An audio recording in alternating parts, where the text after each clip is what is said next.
Maka bacaan Quran itu persyaratannya harus beriman.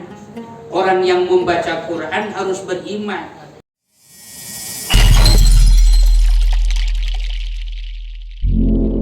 Pembicaraan tentang Quran. Ya. Pertemuan-pertemuan yang lalu, syarat yang pertama agar Quran itu punya nilai pengaruh terhadap jiwa seseorang, hatinya jadi baik, pola pikirnya jadi positif, sikapnya jadi bagus, maka bacaan Quran itu persyaratannya harus beriman. Orang yang membaca Quran harus beriman. Tuh.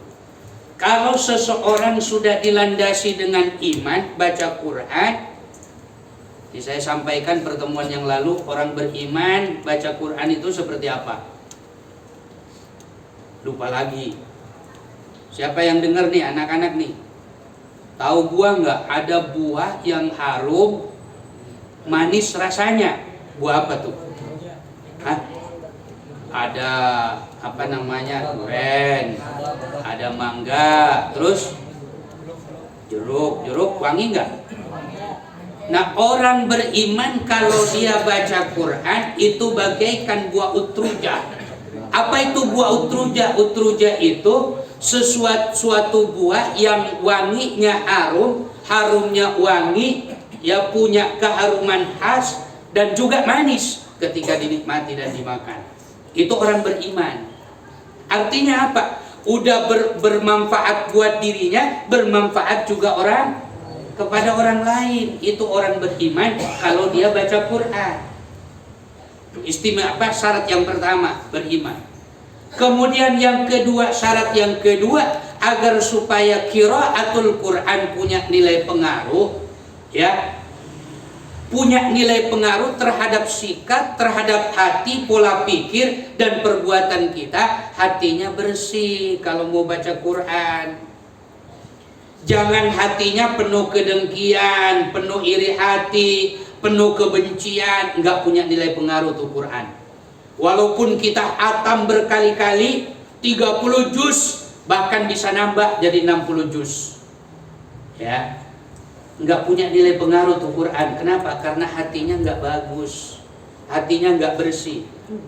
Ya, coba lihat banyak tokoh-tokoh masyarakat, tokoh intelektual, ya, orang-orang yang punya ilmu, katanya dia orang Islam, dia paham Quran, dia paham ilmu, dia paham Islam. Setiap saatnya baca Quran, tapi pola pikirnya, sikapnya, keinginan-keinginannya semuanya jauh daripada Islam. Kenapa? Karena jiwanya kotor, jiwanya nggak bersih, ya. Jiwanya diliputi kebencian, diliputi dengan kedengkian, ya. Sehingga apa? Muncul pendapat-pendapat yang arogan, pemikiran-pemikiran yang tidak semestinya. Kemudian muncul lagi sikap-sikap yang bertentangan dengan Quran, dengan Islam. Kenapa? Karena hatinya busuk, hatinya tidak bagus, ya. Sehingga apa? Yang muncul adalah kedengkian, iri hati, kebencian terhadap Islam dan Quran itu sendiri, ya.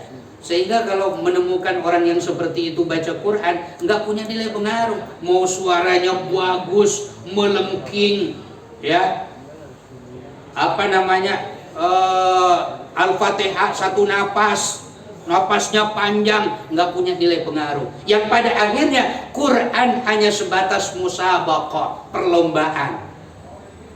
Itu diakibatkan apa? Diakibatkan karena kita tidak paham dengan Quran. Kenapa kita nggak paham dengan Quran? Karena hati kita nggak bersih.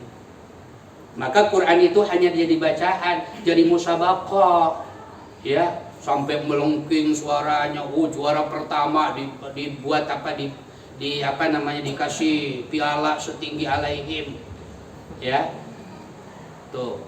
Kemudian hanya sebatas yang namanya, coba lihat Ramadan. Ramadan itu kan Masya Allah seakan-akan ada perlombaan antar musola, antar masjid baca Quran. Tapi sampai hari ini nggak punya nilai pengaruh itu yang namanya bacaan Quran. Ya, Ramadan berlalu, maksiat juga semakin banyak lagi habis Ramadan. Mana pengaruhnya baca Quran itu? Nggak ada.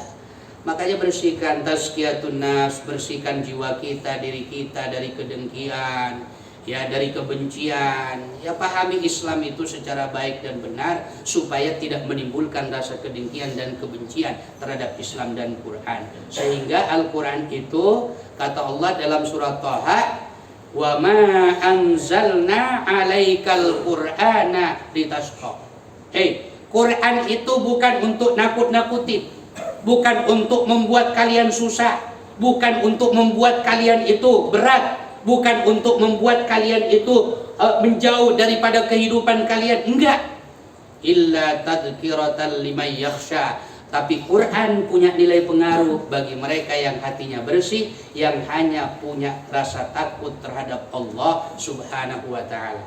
Mudah-mudahan siang hari ini di pencerahan syarat yang kedua, nanti masih ada syarat-syarat berikutnya. Mudah-mudahan dengan syarat-syarat itu tatkala kita baca Quran punya nilai pengaruh terhadap pola pikir kita, pola sikap kita dalam kehidupan kita. Assalamualaikum warahmatullahi wabarakatuh.